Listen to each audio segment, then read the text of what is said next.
सब कुछ बेसिक में इमेजिनरी नंबर बताए हुए हैं और थ्योरी ऑफ इंडिसेस बताए हैं, फैक्टोरियल बताए हैं। आप लोग का कुछ छूटा हुआ है, ठीक है, उससे दिक्कत नहीं है, जब यूज होगा फिर से बता देंगे, इसलिए उसके बारे में सोचना ही नहीं।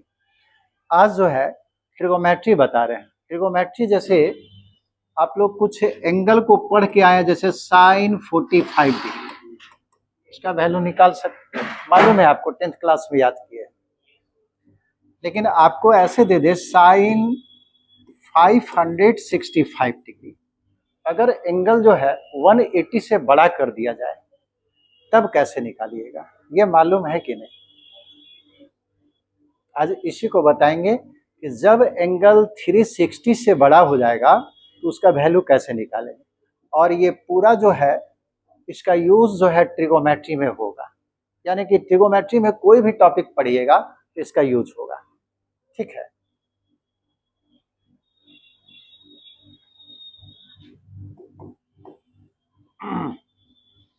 टॉपिक का नाम है साइन ऑफ ट्रिगोनोमेट्रिकल फंक्शन।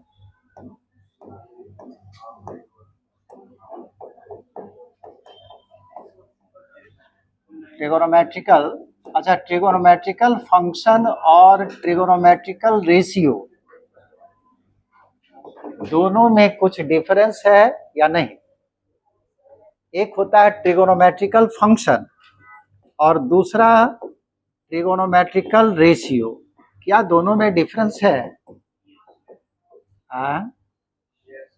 क्या डिफरेंस है?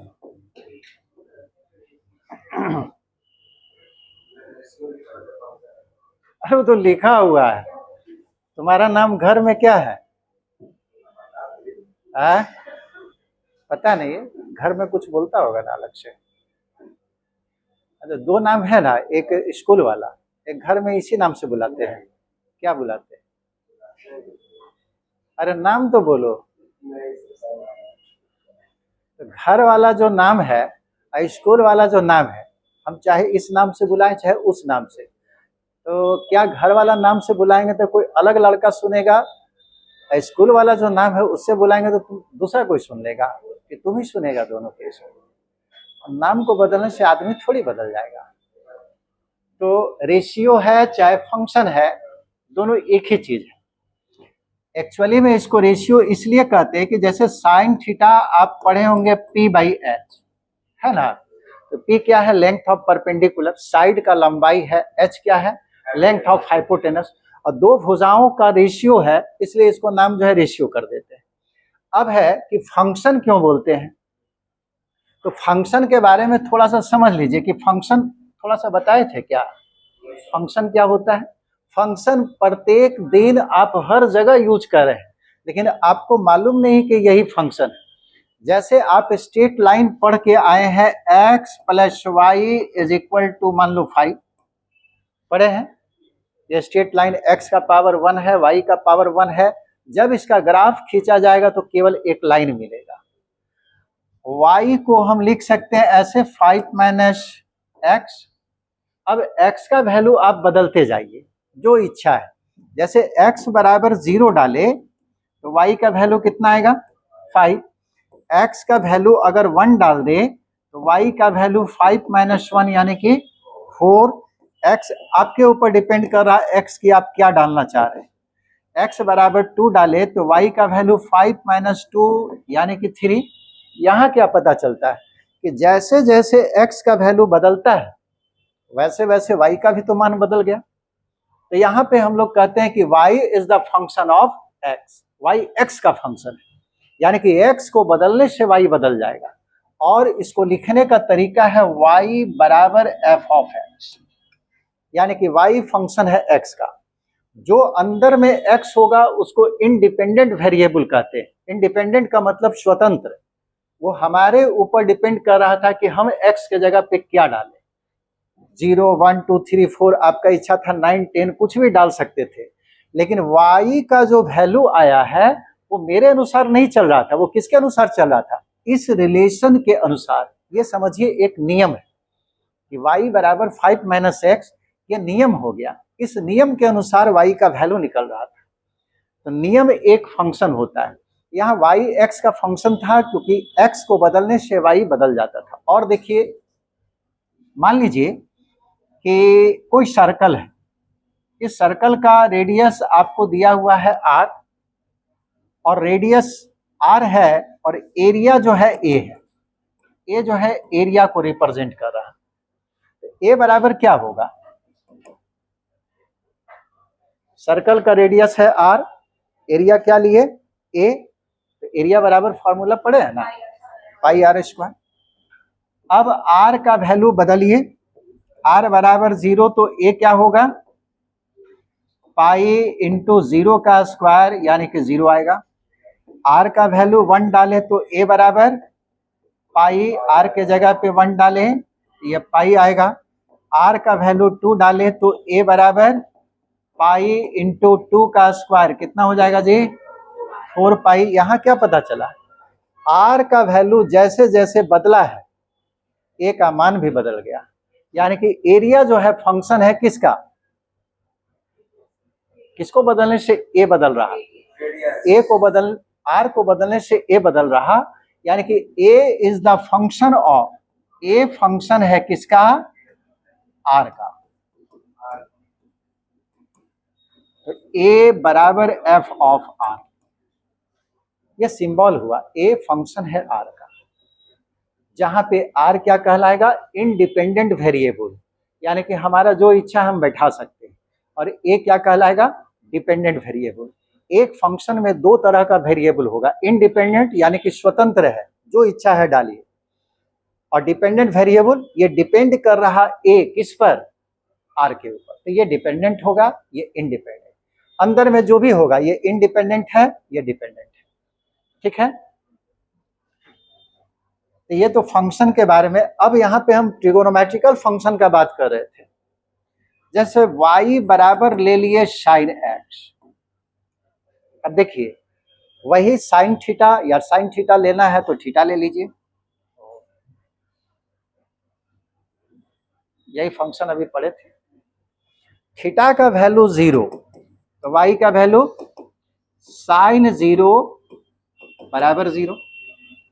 थीटा का वैल्यू मान लीजिए 45, तो y बराबर साइन 45 कितना होगा, मान याद है कि सबको, कि नहीं, सबको मान याद है ना। Theta is equal to 60 degree, y is equal to sine 60 बराबर √3/2। यहाँ क्या देख रहे हैं, जैसे जैसे थीटा का वैल्यू बदला है वैसे वैसे y का वैल्यू बदल गया। थीटा जब 0 होता है तो y का मान 0, थीटा जब 45 डिग्री है तो y का वैल्यू 1/√2, थीटा 60 डिग्री है तो y जो है √3/2, यानी कि y is the function of theta. समझे, तो यहाँ पे ये फंक्शन का काम कर रहा है। साइन थीटा वास्तविक में क्या बन गया, फंक्शन बन गया, इसीलिए इसको ट्रिगोनोमेट्रिकल फंक्शन कहते हैं। समझे, ट्रिगोनोमेट्रिकल फंक्शन मतलब सर्कुलर फंक्शन, इसका दूसरा नाम होता है सर्कुलर।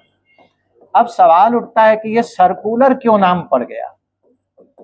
देखो, बेसिक जब पढ़ोगे ना तो बहुत सारा चीज है बताने के लिए, बाद में ये पढ़िएगा, अभी तो नहीं बता पाएंगे क्योंकि बताएंगे तो आपको समझ में नहीं आएगा। सर्कल का जो इक्वेशन होता है वो होता है, मान लीजिए इसका सेंटर अगर 0 0 है और रेडियस अगर r है, तो इस सर्कल का इक्वेशन हो जाएगा x square plus y square बराबर r स्क्वायर। ये सर्कल का इक्वेशन, और ये 11th में आपको पढ़ना है।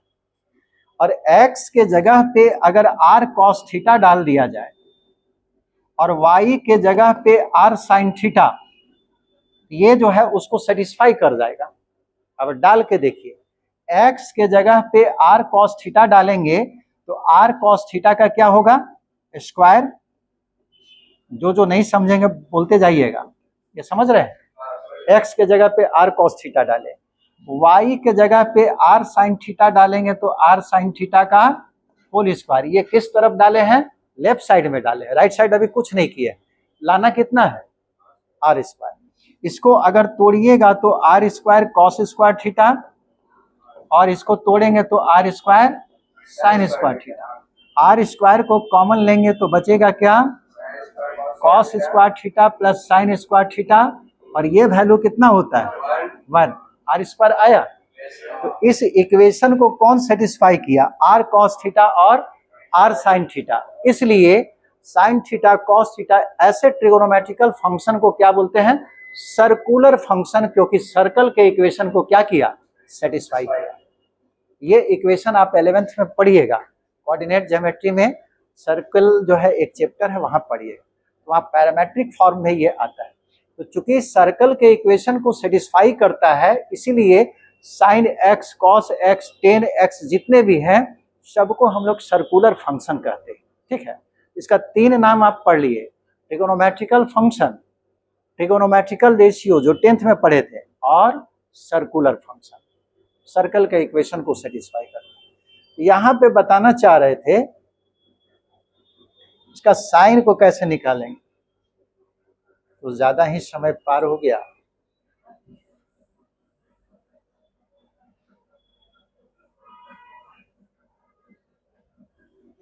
एक सप्ताह क्लास चला कि नहीं, मैथ का बंद हो गया ना, चल गए थे हम घर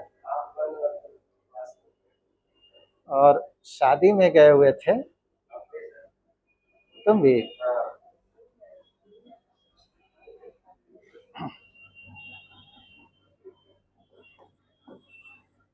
ज्योमेट्री आप लोग पढ़ के आए हैं, ठीक है, प्लेन ज्योमेट्री जो यूक्लिड दिया था, यूक्लिड का ज्योमेट्री आप पढ़े हैं। मैक्सिमम एंगल कितने डिग्री का होता है, जो ज्योमेट्री आप पढ़ के आए हैं उसमें सबसे बड़ा एंगल कितने डिग्री का, 360 है ना। जहां से भी स्टार्ट करेंगे एक राउंड अगर मार दिया तो 360 का एंगल बन जाएगा। इससे बड़ा एंगल जो है आप ज्योमेट्री में नहीं पढ़े, इतना ही बड़ा एंगल पढ़ के ही आए। अब सवाल उठता है कि ट्रिगोमेट्री में जैसे साइन थीटा, थीटा तो एंगल को रिप्रेजेंट कर रहा था, ये थीटा जो है कितना बड़ा हो सकता है। ट्रिगोमेट्री का जो एंगल है वो इनफाइनाइट डिग्री तक जा सकता है, यानी कि बहुत बड़ा हो सकता है और बहुत छोटा भी हो सकता है। सवाल उठता है कि ये कैसे, तो ट्रिगोमेट्री का जो एंगल है वो बनता कैसे, एक रिवॉल्विंग लाइन है। रिवॉल्विंग लाइन का मतलब वैसा लाइन जो घूमता है, घूमने का मतलब रोटेट करना, इस तरह से घूमेगा जैसे घड़ी का सुई, ऐसे घूमेगा, नहीं तो इधर से घूमेगा, क्लॉकवाइज नहीं तो एंटी क्लॉकवाइज, यानी कि घूमने वाले लाइन को क्या बोलेंगे, रिवॉल्विंग लाइन। सीधा आप याद रखिए, रिवॉल्विंग लाइन है। अब मान लीजिए रिवॉल्विंग लाइन हमेशा 0 डिग्री पे रहता है, ये 0 डिग्री पे, अब ये घूमने के बाद जो है यहाँ पे पहुंच गया, पहले ये 0 डिग्री पे था, इस तरह से ये घूम गया, इसके बीच का जो झुकाव होगा वही एंगल होगा। ठीक है, तो मान लीजिए रिवॉल्विंग लाइन जो हमेशा 0 डिग्री पे है, अगर एक चक्कर घुमा तो कितना डिग्री का एंगल बनाएगा, 360, और अगर 2 चक्कर घूम गया तो, 3 चक्कर घूम गया तो फिर 360 जोड़ दो, 1080। ठीक है, इसका मतलब ये जितना चक्कर मारेगा उतना बड़ा एंगल बन जाएगा। इसका मतलब हुआ कि ट्रिगोमेट्री में एंगल जो है 360 अंतिम नहीं होगा, कहां तक जाएगा, प्लस इन्फिनाइट तक। अब सवाल उठता है कि माइनस इन्फिनाइट तक कैसे जाएगा, तो जब revolving line anti clockwise direction में घूमता है, घड़ी के सुई के विपरीत दिशा में, तब एंगल जो बनेगा उसको क्या कहेंगे, पॉजिटिव लेंगे। ठीक है, पॉजिटिव एंगल, जैसे ये घुमा रहे थे इस तरह से, ये पॉजिटिव एंगल बनते जा रहा था। लेकिन जब रिवॉल्विंग लाइन आपको क्लॉकवाइज डायरेक्शन में घूम जाए ऐसे, उस समय जो एंगल बनेगा वो एंगल क्या होगा, नेगेटिव हो जाएगा। अब इधर से अगर एक चक्कर मार दिया तो क्या होगा, -360, अगर 2 चक्कर मार दिया तो -720 ऐसे होगा। तो ये माइनस होते होते कहाँ पहुंच जाएगा, माइनस इन्फिनाइट पे चल जाएगा। यानी कि ट्रिगोमेट्री का जो एंगल है वो फाइनाइट नहीं बल्कि क्या होगा, इनफाइनाइट होगा। तो कुछ टर्म है उसको बता रहे हैं। अब लिखिएगा, द इनिशियल का मतलब हुआ शुरुआत, and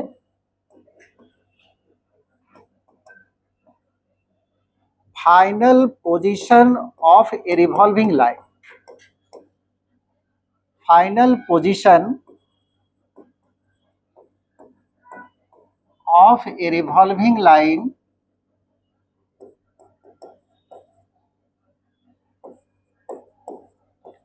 are called initial side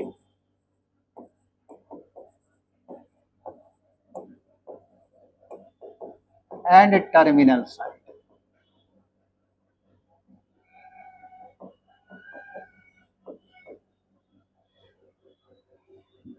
The initial and final position of a revolving line, किसी रिवॉल्विंग लाइन का शुरुआत और अंतिम स्थिति, पोजीशन मतलब स्थिति, वो कहलाएगा इनिशियल साइड और टर्मिनल साइड। जैसे शुरू का पोजीशन यही था जो हमेशा 0 डिग्री पे रहेगा, इसी को क्या कहेंगे, इनिशियल साइड।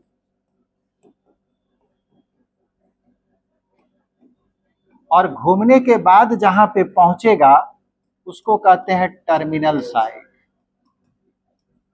और इनिशियल साइड और टर्मिनल साइड का जो बीच का झुकाव होगा वो एंगल हो जाएगा।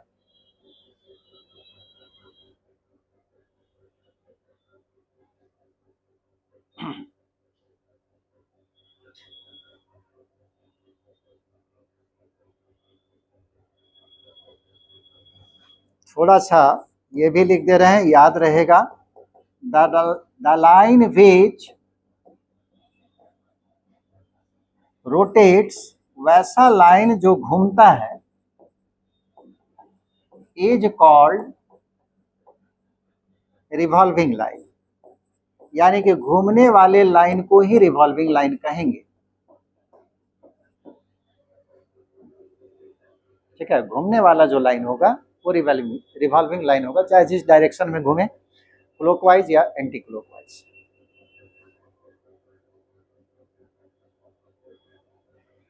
जो भी बोले हैं सब लिखा देंगे, ठीक है, कॉपी एक बार पढ़िएगा सब समझ में आएगा। अगला जो टॉपिक है इसी में,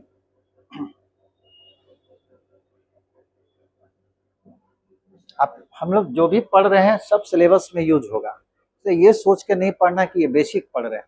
आप जैसे सिलेबस स्टार्ट होगा तो ये सारा चीज यूज होने लगेगा। मैथ में हम जो पढ़ा रहे हैं, बाकी और सब सब्जेक्ट में वो सर बताएंगे।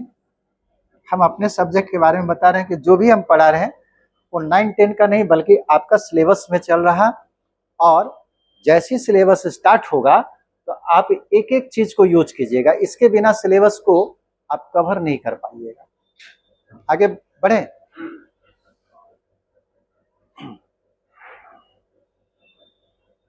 हो गया सबका। अगला टॉपिक है इसमें एंगल, जिसका यूज करेंगे हम लोग। एंगल भी आपको बता दिए थे कि कैसे बनता है। रिवॉल्विंग लाइन हमेशा 0 डिग्री पे रहेगा,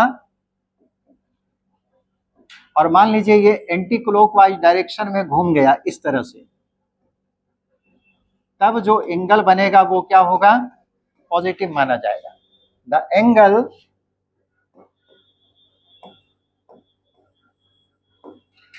formed by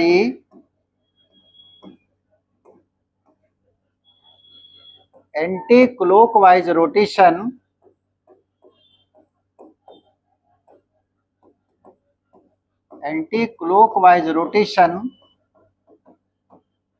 of a revolving line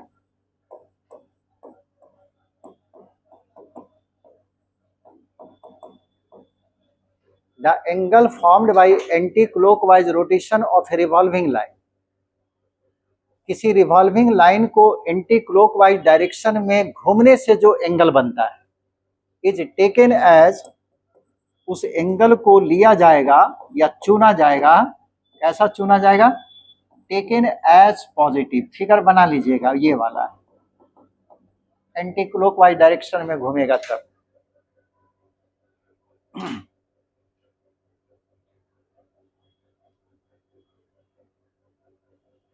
वैसा एंगल जो किसी रिवॉल्विंग लाइन को एंटी क्लॉकवाइज डायरेक्शन में घूमने से बना होगा, यहाँ पे वो थीटा का वैल्यू -45 +45 उससे मतलब नहीं है, एंटी क्लॉकवाइज डायरेक्शन में घूमेगा, पॉजिटिव हम यूज करेंगे।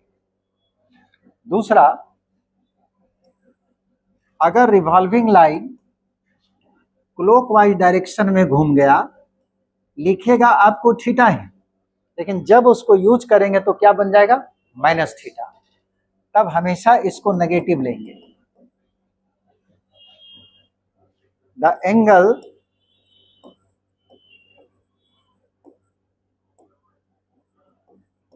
formed by clockwise rotation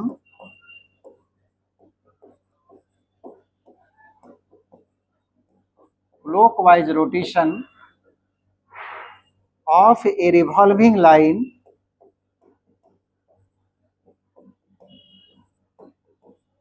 is taken as negative. यहां तक किसी को दिक्कत नहीं ना है। रिवॉल्विंग लाइन घड़ी के सुई की दिशा में घुमा है, ठीक है, घड़ी का सुई ऐसे ही घूमता होगा, देखते होंगे, इस तरह से घुमा, तब जो एंगल बनेगा वो क्या बन जाएगा, नेगेटिव।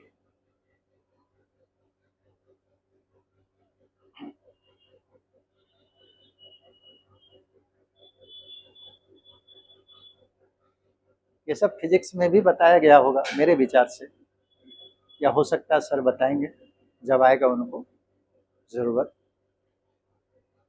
तुम लोग सब सीबीएसई बोर्ड का है? सीबीएसई कहाँ से, प्यार बोर्ड कहाँ से पास किए? वो तो शुरू में बता दिया था। तुम लोग तो पुराना है, ये लोग नए हैं। कहाँ से पास किए हैं? अरे गांव तो ठीक है, कौन डिस्ट्रिक्ट से? शेखपुरा, चांदनी चौक वाला गांव का नाम? आप शेखपुरे से? आप भी उसी गांव से? तो अच्छा, तुम जी, तुम भी शेखपुरे हैं? वो कहाँ से? पटने से? कहाँ से? पटना में खजांची रोड, वहां से पढ़ने यहाँ आते हैं डेली? और एक वो है यहीं पे पटने से। ठीक है, आगे बढ़ें।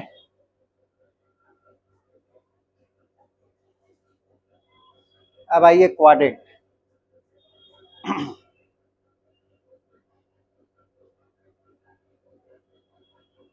लिखो थोड़ा जल्दी जल्दी।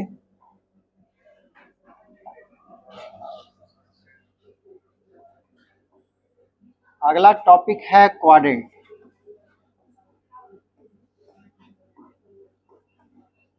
नाम सुने हुए हैं ना, क्वाड्रेंट?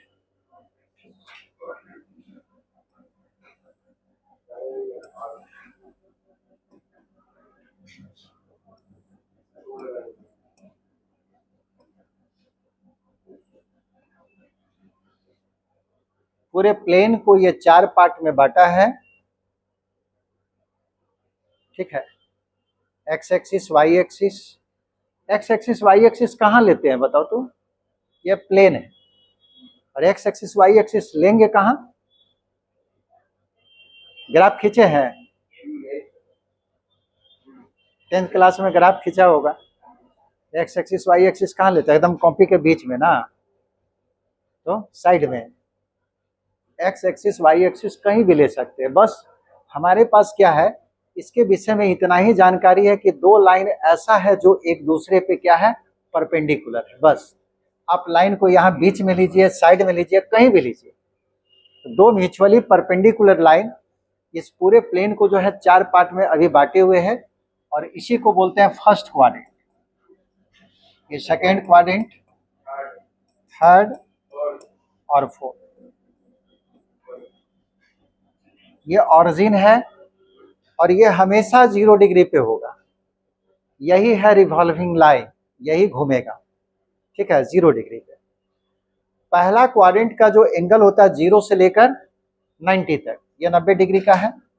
तो फर्स्ट क्वाड्रेंट में 0 डिग्री से लेकर 90 डिग्री तक इसके बीच का जो भी एंगल आएगा कहेंगे फर्स्ट क्वाड्रेंट में।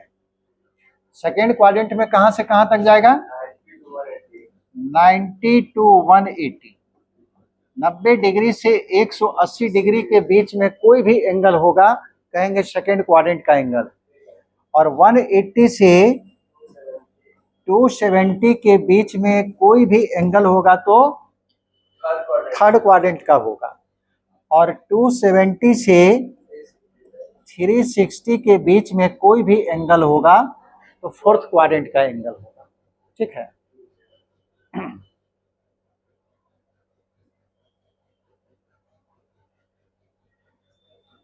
टोटल ट्रिगोनोमेट्रिकल रेशियो कितना है,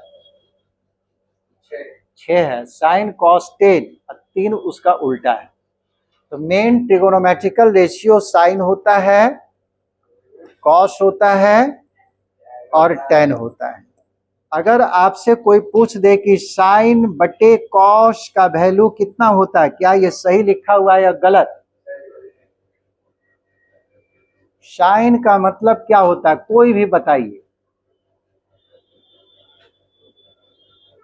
सभी से ये सवाल, साइन का मतलब क्या है?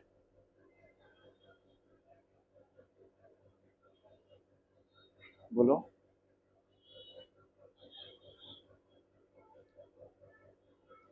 किसी को नहीं मालूम है?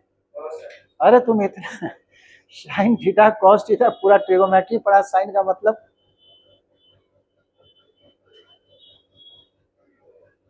अच्छा, साइन थीटा का मतलब परपेंडिकुलर बाई हाइपो, इसका मतलब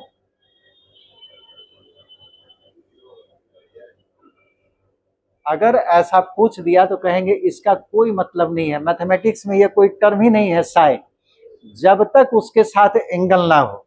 एंगल आएगा तभी वो बनेगा P/H, ठीक है। ऐसे लिखा हुआ SIN, सीन मतलब पाप होता है इंग्लिश के अनुसार, ठीक है। लेकिन मैथमेटिक्स में साइन का मतलब कुछ नहीं है, कॉस का मतलब कुछ नहीं है, लेकिन अगर इसके साथ एंगल आ गया तब मतलब होगा। तो बिना एंगल का कोई भी ट्रिगोनोमेट्रिकल फंक्शन नहीं होता है, समझ गए? इसके साथ एंगल का रहना जरूरी है। अगर एंगल फर्स्ट क्वाड्रेंट का होगा यानी कि 0 से 90 डिग्री के बीच में, तो सारा ट्रिगोनोमेट्रिकल फंक्शन पॉजिटिव हो जाएगा, ऑल आर पॉजिटिव। कहने का मतलब ये हुआ कि साइन 40 डिग्री का वैल्यू अगर पूछे कि क्या होगा, 10 81 डिग्री का वैल्यू पूछे क्या होगा, कहेंगे ये तो नहीं जानते हैं कि क्या होगा, लेकिन इतना बता सकते हैं कि कैसा होगा। ये एंगल फर्स्ट क्वाड्रेंट का है, और फर्स्ट क्वाड्रेंट में जब एंगल होगा तो सारे ट्रिगोनोमेट्रिकल फंक्शन का वैल्यू कैसा मिलेगा, पॉजिटिव मिलेगा। इसका मान कितना होगा मालूम नहीं, लेकिन जो भी मान आएगा वो क्या होगा, पॉजिटिव ही रहेगा, नेगेटिव कभी नहीं होगा। ये समझ गए? हम लोग साइन ही पढ़े, शुरू में हेडिंग दिए थे साइन ऑफ ट्रिगोनोमेट्रिकल फंक्शन। और अगर एंगल सेकेंड क्वाड्रेंट का हो तो साइन और कोसेक, ये दो ट्रिगोनोमेट्रिकल फंक्शन पॉजिटिव होगा, और बाकी जो 4 बचा है वो चारों का चारों नेगेटिव हो जाएगा। समझ गए? जैसे साइन 150 डिग्री, कॉस 155 डिग्री, इसका वैल्यू आप जानते भी नहीं हैं, 150 डिग्री आप पढ़े ही नहीं हैं, या 155 ये भी नहीं पढ़े हैं, लेकिन इतना बता सकते हैं कि इसका वैल्यू कैसा आने वाला है। क्योंकि ये एंगल 90 और 180 के बीच में है, यानी कि सेकेंड क्वाड्रेंट का है, इसलिए साइन 150 साइन और कोसेक सेकेंड क्वाड्रेंट में कैसा होगा, पॉजिटिव होगा। इसका मान पॉजिटिव आएगा, कितना आएगा नहीं मालूम है, ये बाद में हम लोग देख लेंगे। उसी तरह से cos 155 डिग्री का वैल्यू कैसा होगा, पॉजिटिव या नेगेटिव, ये नेगेटिव हो जाएगा, क्योंकि साइन और कोसेक दो ही पॉजिटिव है, बाकी सब नेगेटिव, ये नेगेटिव हो जाएगा। कितना होगा ये बाद में निकालेंगे हम लोग। अगर एंगल थर्ड क्वाड्रेंट का हो तो टेन और कॉट यही दोनों पॉजिटिव होगा, और बाकी जो 4 है वो नेगेटिव हो जाएगा। थर्ड क्वाड्रेंट का एंगल होगा तो टेन और कॉट पॉजिटिव होगा, बाकी सब नेगेटिव। और अगर एंगल फोर्थ क्वाड्रेंट का होगा तो कॉस और सेक ये दोनों पॉजिटिव होगा, और बाकी जो सब है चारों वो आपको नेगेटिव हो जाएगा, रेस्ट आर नेगेटिव। हो गया। ये आपको हमेशा याद रखना कि किस क्वाड्रेंट में एंगल होने से कौन पॉजिटिव होगा कौन नेगेटिव।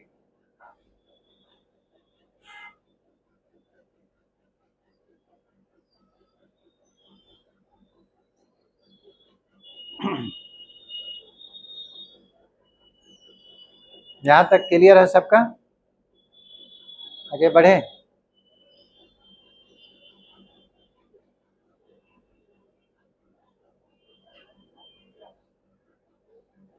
पाई का मतलब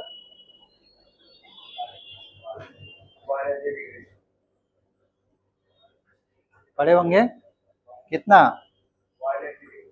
180 डिग्री। पाई बाई 2 2 से भाग दे दीजिए, 90 डिग्री आएगा। पाई बाई 3 ये पढ़ा है ना सब। पाई मतलब 180 डिग्री नहीं पढ़े हो, रेडियन वाला नहीं पढ़ा है, तो नोट कर लीजिए, नोट ही कर लो। एक पाई पढ़े होंगे, पाई का मतलब होता है 22/7, ठीक है। ये मेंसुरेशन में यूज किया जाता है, क्षेत्रमिति जो पढ़ के आए। ट्रिगोमेट्री में जो है एंगल मापने का कई तरीका होता है, जैसे डिस्टेंस मापने का आप मीटर भी होता है, किलोमीटर भी होता है ना, सेंटीमीटर में भी डिस्टेंस को मापा जाता है। अब मान लो बेंच, इसका लंबाई हमको निकालना है, इसका लंबाई, तो क्या किलोमीटर में निकालेंगे, हम लोग छोटा यूनिट यूज करेंगे सेंटीमीटर, कितना सेंटीमीटर, ठीक है। तो इस तरह से छोटा यूनिट बड़ा यूनिट का यूज किया गया। तो पाई जो है एक्चुअली में ये रेडियन वैल्यू है। रेडियन क्या होता है, किसी सर्कल के सरकमफ्रेंस में, ठीक है, सरकमफ्रेंस, ये सब 10th क्लास में सब पढ़ा होगा जी। अब बाई डायमीटर,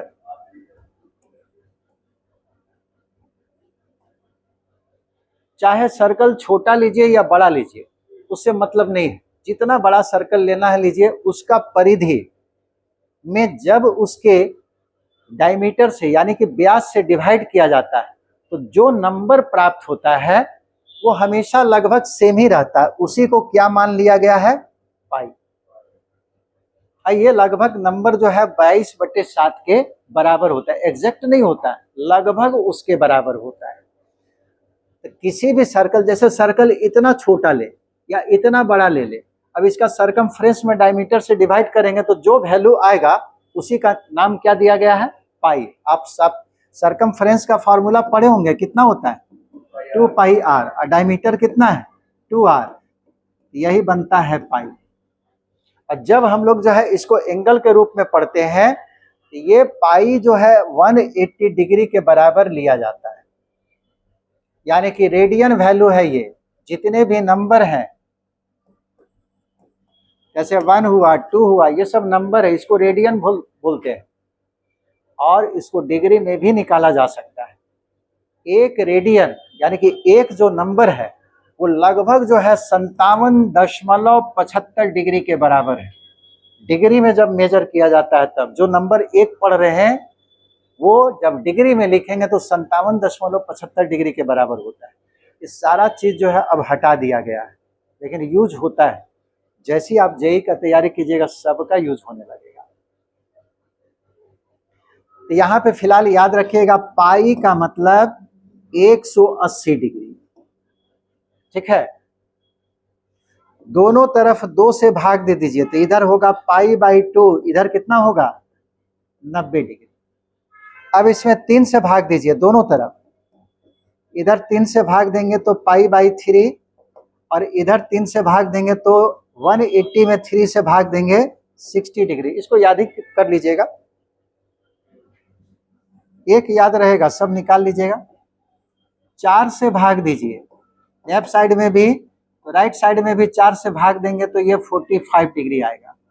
और उसके बाद जो है 6 से भाग दिए, कम से कम स्टैंडर्ड जो पढ़ के आए हैं बस उतना याद कर लीजिए। पाई/6 तो इधर 6 से भाग देंगे तो 6 × 18 यानी कि 30 डिग्री। तो जहां भी रहेगा पाई/4 लिखा हुआ इसका मतलब 45 डिग्री लिखा हुआ है, पाई/6 का मतलब 30 डिग्री लिखा हुआ है। फर्क इतना है कि ये रेडियन में है, ये क्या है डिग्री में, बस इतना ही अंतर है। ये कम से कम 5 याद रखना है। अब आइए रूल।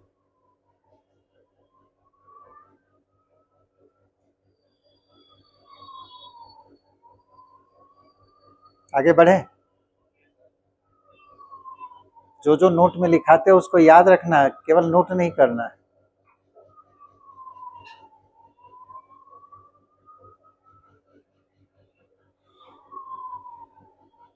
एक ही रूल पढ़ा पाएंगे, 2 रूल है।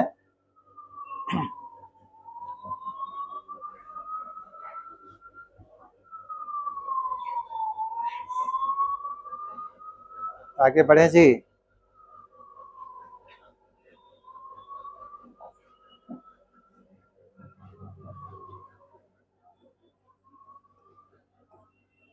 बस ये 2 रूल आपको याद रखना है, बाकी जितना बड़ा एंगल दे दे उसका वैल्यू हम लोग निकाल देंगे। पहला रूल है इन एनी ट्रिगोनोमेट्रिकल रेशियो या फंक्शन, एनी ट्रिगोनोमेट्रिकल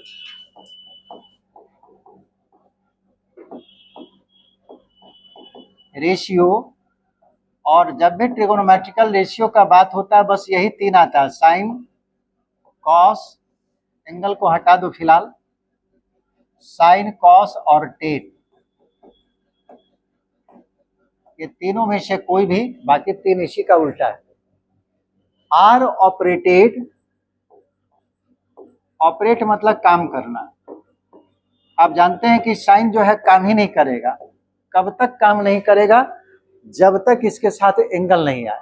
एंगल आएगा तब ये काम करने लगेगा, साइन थीटा बराबर p/h हो जाएगा। When any trigonometrical ratio sin, cos, tan are operated यानी कि काम करता है ऑन एन एंगल, एक एंगल पे। अब सवाल उठता है कि वो एंगल कैसा है? ऑफ द फॉर्म, एंगल का जो रूप है इस तरह का है, n pi plus minus theta, इस तरह के एंगल पे काम करेगा। जहां पे n का मतलब क्या है? n जो है वो इंटीजर है, कोई भी इंटीजर हो सकता है। n का value 0 plus minus 1 plus minus 2 plus minus 3 जो इच्छा है डालिए, लेकिन पूर्ण संख्या 1/2 3/4 ऐसा नहीं। n बराबर 0 plus minus 1 plus minus 2 plus minus 3 कुछ भी हो सकता है। अगर कोई ट्रिगोनोमेट्रिकल फंक्शन या रेशियो इस तरह के एंगल पे काम करे, एंगल देख रहे n pi plus minus theta, plus theta भी हो सकता है माइनस थीटा भी हो सकता है, देन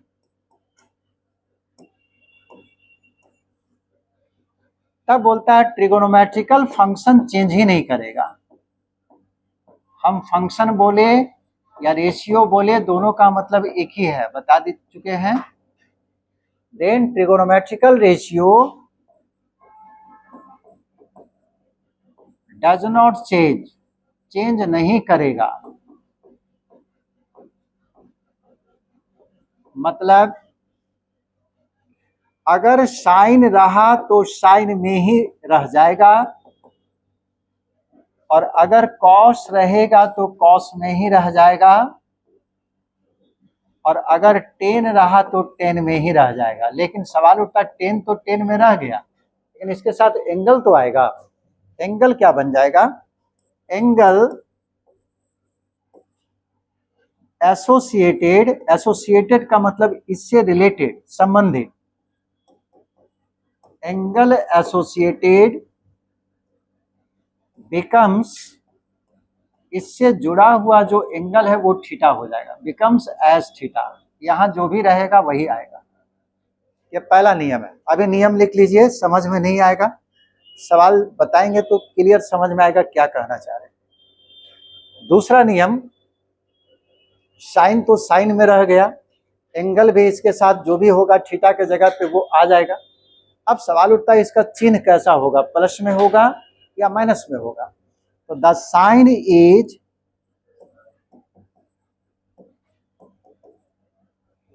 डिटरमाइंड, साइन को निश्चित किया जाता है या फिक्स किया जाता है बाय द क्वाड्रेंट, क्वाड्रेंट के द्वारा। इसीलिए पहले क्वाड्रेंट बताएं, by the quadrant in which the angle lies, यानी कि जिस क्वाड्रेंट में एंगल होगा उसके अनुसार हम साइन को लिख देंगे। ये पहले लिख लो। अब देखो इसका वैल्यू कैसे निकालें।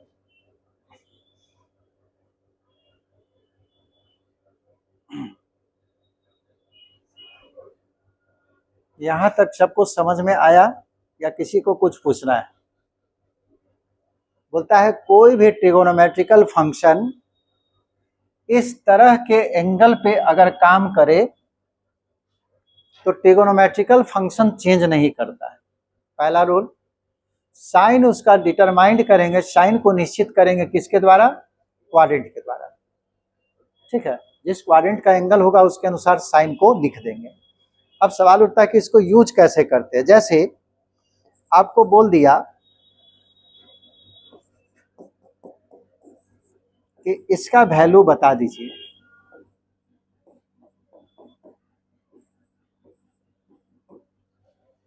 ये बहुत बड़ा एंगल है,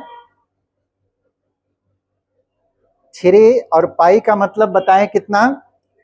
180 और प्लस 60। 180 को 3 से गुना करेंगे तो 18 3 54, 540 और प्लस 60, यानी कि 600 डिग्री का मान आप निकाल रहे हैं। साइन 600 डिग्री लिखा हुआ है, फर्क इतना है कि वो रेडियन में लिखा हुआ है, पता नहीं चल रहा, लेकिन आप 600 डिग्री का मान निकाल रहे हैं। अब सवाल उठता है कि इसको निकालेंगे कैसे? लिखना नहीं है, अब समझिए पहले। हो गया? इस एंगल को पहले हम लोग देखेंगे किस तरह का एंगल है। अब देखिए, बोलता है कोई भी ट्रिगोनोमेट्रिकल फंक्शन इस तरह का एंगल होना चाहिए, एन पाई प्लस या माइनस, दोनों में से कुछ भी। एन के जगह पे कितना है? 3, उसके बाद पाई आया, प्लस उसके बाद थीटा। ठीक है, प्लस होगा नहीं तो माइनस, तो प्लस है, और थीटा के जगह पे 60 डिग्री। तो नियम था कि अगर ऐसा एंगल होगा तो ट्रिगोनोमेट्रिकल फंक्शन तो बदलेगा नहीं, ये साइन जो है साइन ही रह जाएगा, ये नहीं बदला। उसके बाद angle associated becomes as theta, उसके साथ एंगल कौन आएगा?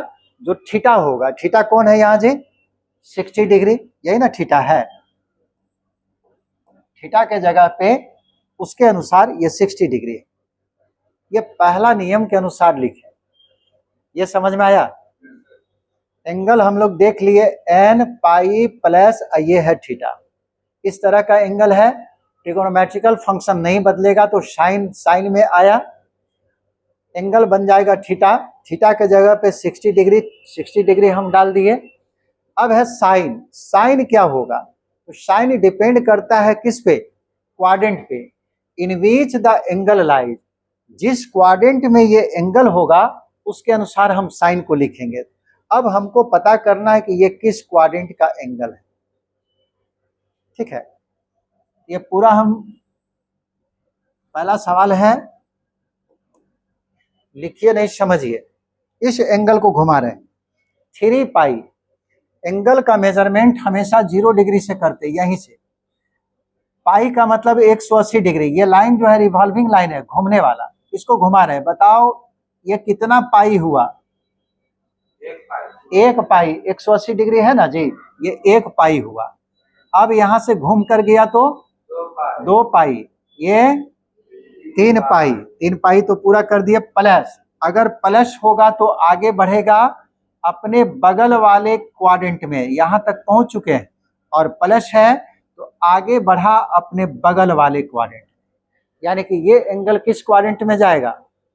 थर्ड क्वाड्रेंट में। और थर्ड क्वाड्रेंट में साइन पॉजिटिव या नेगेटिव? देख लो, थर्ड क्वाड्रेंट में टेन और कॉट पॉजिटिव होता है, बाकी सब नेगेटिव, यह नेगेटिव हो जाएगा। और साइन 60 का वैल्यू आपको मालूम है, √3/2, यानी कि इसका मान -√3/2 होगा। समझ में आया?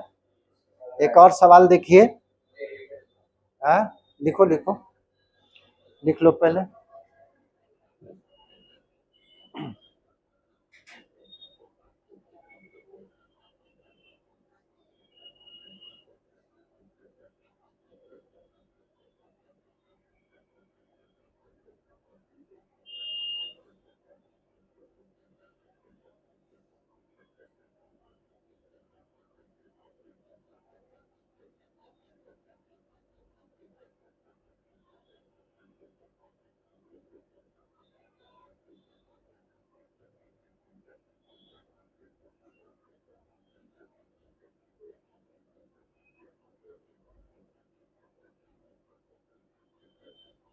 हो गया?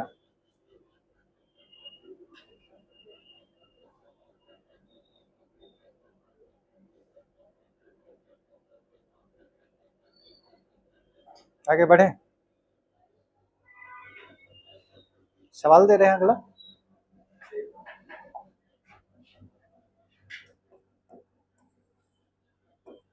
मान लीजिए आपको दे दिया साइन 7 पाई और -30, या प्लस कर दो,